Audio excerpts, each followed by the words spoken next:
ride and watch hentai all the time with my soul is tormented by a succubus. Call assist, pencil dripping from the way I spit. Fell in love with this. Sis got music, now she in my... Hello and welcome back everyone, the name is Kahenkio and the game is Pokemon Duel. As you can see, I'm on 19,500 points. That pretty much dictates that I really want the mask for myself. I'm on 29th place. It's the 11th of March and the 13th the event is ending. And if I ever wanted a mask, that's the one I want, and I'm going to be using it because it looks amazing. Personally, for me, that I haven't seen so many masks, this one is just looking great. That being said, the team, the one and only team, has been updated. Right about now, I have two Poliwags back again. I've been toying around with this deck. Let me tell you, 8 out of 10 games, I lose.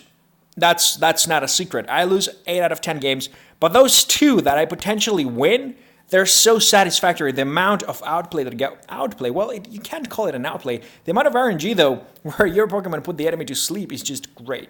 So basically, I got featured with almost the same deck, but instead of the Inky right about now, I do have the Terrakion, and the plates are different.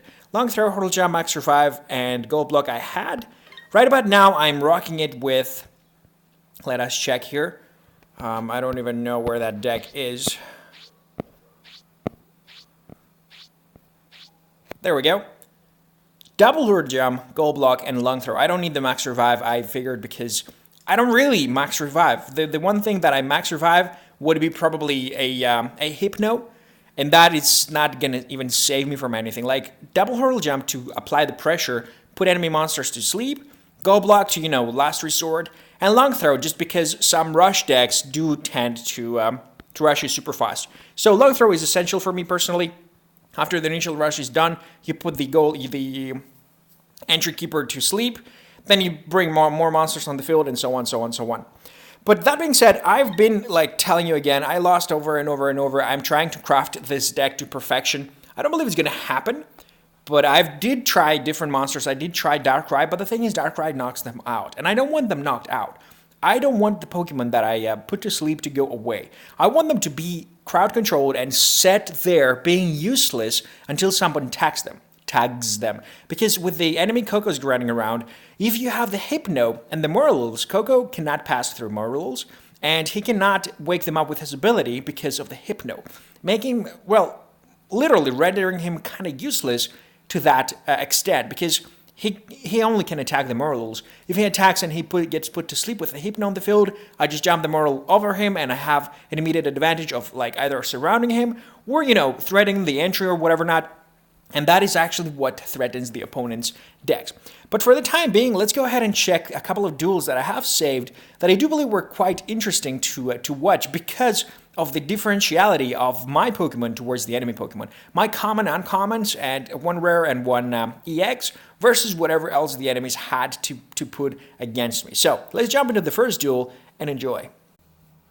As an opponent, we get Smurphy, 3400 player with a Noibat to Noivern. We get Tapu Koko with, I believe, Melemele expanded, isn't it?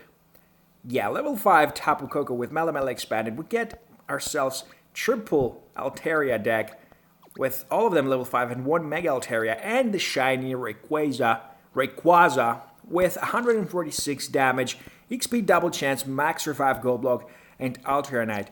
That Shiny Rayquaza will be hitting a stomping 206 damage because he's a flying ant dragon right here, and that white of 60 becomes instantly 120. That being said, the Pokemon will annihilate everything. Purple, not purple, white, whatever you have to do, unless it's a freaking Mew or unless it's a freaking, Dodge or Blue. So I'm rocking myself the Diglett here in this specific situation. Long Throw, Max Revive, Double Hurdle Jump, the Diglett, 2 Marlul, as you can see, Hypno, the Imprisoned Ralts with the evolution towards the, what I call her, Gardevoir, Mew, of course, and the Diglett level 10 that I had been sitting for a while. So he opens up with a Coco, and I open up with my own Murloc because Coco cannot pass through, and that's totally fine. He opens up with the other Altaria on the other flank. I'm like, alright, what do I want to put here? Another Murloc. I'm guessing, like, if I put people to sleep, that's going to be good enough. So he's going to go ahead and set up his damage on the field. He's like, alright, I'm going to put out all the damage, I'm going to take out my Shiny Rayquaza, and I'm going to destroy everyone out. But I'm like, alright, bro, do whatever you have to do. I have my Hypno, I have my Murlocs. If I put something to sleep, I'm happy with having it there. So he advances a little bit further, and I'm like, okay, I still do have the long throw. Maybe I can bait it out. So I take out my rolls a little bit defensive, and hoping he's going to take that Altaria and get baited. But nah, he doesn't want to get baited. So I send my Mew immediately on the Shiny Rayquaza, but I don't attack. And I don't attack because, well, frankly, he can't kill me, and the only way he can is if I roll a 50. But I can kill him if he rolls a fly also. Like, there's a tiny chance of either one of us getting the kill. So I'm like, alright, I do have a lot less risk attacking though, but I didn't want to. I want to bait the surround on it without any physical interaction at all because I do have the hurdle jump yet available. So I do hurdle jump, and I know that I'm opening up for the Coco to go ahead and do whatever the hell he wants, but I still have the rolls to defend if I need to. And that Noibat is going to try ahead and go ahead and will win me away, but the dodge towards the dodge is not going to be good enough. If I would have to gotten that dodge to make him sleep, I would go ahead for the Altaria, and I would attack the Altaria and try to surround with my Mew, and maybe, you know, attack the Coco as well. So the Air Cutter towards the Thunder Wave 80, by the way, Air Cutter towards the Thunder Wave will make him paralyzed. He's going to lose that dodge, and it's nothing crucial, frankly speaking, at the moment, because right about now, I have nothing to do. I'm going to be wasting a little bit of turns. I can't attack. I don't have any Pokemon that does attack and does something useful with it, but he's going to roll the miss, the natural miss, and I'm going to be killing that Noibat away. That Murloc has a little bit of survivability. And I'm like, alright, let's start and grind and take the other entry point as well. That Spore is going to roll once again towards the Flamethrower 180 and put that Altaria to sleep. By the way, I do believe that if a Pokemon is crowd controlled, like put to sleep, frozen, I don't know, burned maybe, the effects of their abilities should be either halved or nullified. That's my personal opinion. I don't know how much that is a game changer or not, but making, I don't know, the triple Swablues, you know, burn or whatever not, would help the Uncommon Hall to become a little bit more stable in many occasions.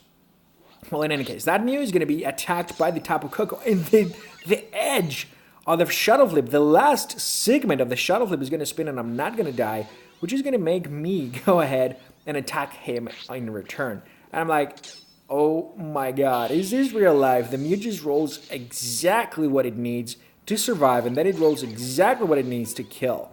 And the enemy doesn't feel really nice. He's going to attack my rolls, and if he gets it, he doesn't get it. I would have to defend, but now I was gonna hurdle jump with the other Murloc. I do believe that I have the secondary hurdle jump, do I? I don't remember though. I don't remember why I didn't. Wait a minute. Let me... Yeah, no, this is still where I was playing the one hurdle jump. So I didn't have the secondary hurdle jump to go ahead and do it. But the confusion towards the dodge once again is going to keep me alive. That Altaria doesn't want to kill, which is quite interesting. So I'm going to go ahead and try and attack this one. The Parasol could roll and, you know, anything could happen. And plus, if she rolls the damage, she won't kill me because of the multiplier. So unless I would roll a 50, that wouldn't have been a bad play whatsoever. But my Confusion guy is going to die, and that's very sad because, frankly, it's actually pretty good that he died right now and didn't get cursed and then died. But right about now, the enemy wants to do different things. He wants to go Alternate and cheese this one out. I'm going to gladly grab the entry and attack the Rayquaza right about now, Rayquaza, because I do know that if he rolls a purple, and he does, I will get the kill instantly, and that's going to be pretty fun because now I'm pretty close towards the surround. And right about here, I don't know why, but he goes Alternate. Wait for it. Wait for it. He's going to jump over me and attack me. That, I don't know why he did it. My Hypnosis is going to spin. He's going to spin his damage, and that damage is going to be multiplied to an immense number, but he's still going to be sleepwalked. And sleepwalking from the Hypno was going to make him go there. I'm going to be able to surround. I wouldn't. I promise I wouldn't.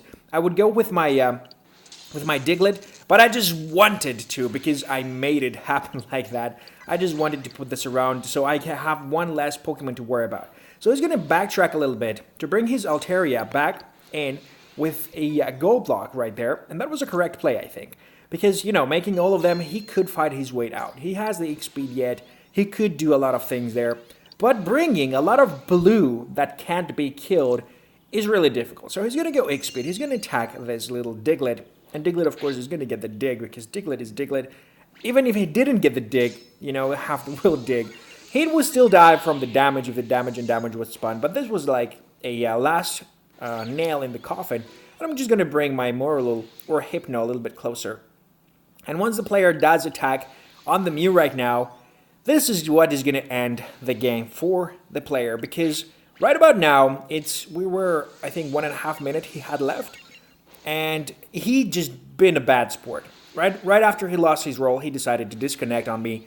And I was forced to wait for about a minute until I was able to win the game. So, Smurphy, bad sport, whatever, man.